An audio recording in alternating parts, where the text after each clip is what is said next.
ദേ നമ്മൾ സ്കൂളിൽ നിന്ന് തിരിച്ചു വന്നു. എന്നിട്ട് ബാഗ് ഊരി വെച്ചു, ചെരുപ്പ് ഊരി വെച്ചു. എന്നിട്ട് വിശപ്പ് സഹിക്കാൻ പറ്റാത്തതുകൊണ്ട് ഒരു പഴവും കുറച്ച് വെള്ളവും കുടിച്ചു. എന്നിട്ട് ബാഗിൽ നിന്ന് ലഞ്ച് എടുത്ത് വെക്കാം കേട്ടോ നമ്മൾ.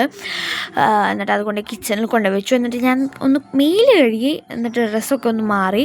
അപ്പോഴേക്കും അമ്മയ്ക്ക് ഫെഡറൽ ബാങ്കിൽ നിന്ന് എന്തോ വന്നു. എന്നിട്ട് നമ്മളിതേ അമ്പലത്തിൽ പോവുകയാണ് ഗൈസ്. പിന്നെ നമ്മൾ വീഡിയോസൊക്കെ ക്യാപ്ചർ ചെയ്തിട്ടാണ് കേട്ടോ പോയിട്ടുണ്ടായിരുന്നത്. പിന്നെ ഈ ക്ലിപ്പ് എടുത്തിട്ടുണ്ടായിരുന്നത് ചേച്ചിയായിരുന്നു കേട്ടോ. പിന്നെ ഇതേ നമ്മൾ അമ്പലത്തിലെത്തി. പിന്നെ അവിടെ നല്ലോണം മഴയും കാര്യങ്ങളൊക്കെ പെയ്തുകൊണ്ട് തന്നെ ഞാൻ ഹീൽസാണ് ഇട്ടുകൊണ്ട് പോയിട്ടുണ്ടായിരുന്നത്. അതുകൊണ്ട് നല്ലോണം സൂക്ഷിച്ചും കാര്യങ്ങളൊക്കെയാണ് ഞാൻ നടന്നിട്ടുണ്ടായിരുന്നത്. നല്ല രീതിയിൽ അവിടെ വഴുക്കും ഉണ്ടായിരുന്നു, നല്ല വെള്ളവും ഉണ്ടായിരുന്നു കേട്ടോ അവിടെയൊക്കെ. എന്നിട്ട് അതേ അമ്പലത്തിൽ നമ്മൾ കയറി. ഞാൻ പിന്നെ അമ്പലത്തിൻ്റെ അകത്തുള്ള വീഡിയോസൊന്നും നമ്മൾ എടുക്കൂലല്ലോ, അതുകൊണ്ട് ഞാൻ എടുത്തിട്ടുണ്ടായിരുന്നില്ല. പിന്നെ നമുക്കൊരു കൊറിയർ തന്നിട്ടുണ്ടായിരുന്നു. അപ്പോൾ കൊറിയർ ഏട്ടൻ തന്നെയാണ് അത് അൺബോക്സ് ചെയ്ത് തന്നിട്ടുണ്ടായിരുന്നത്.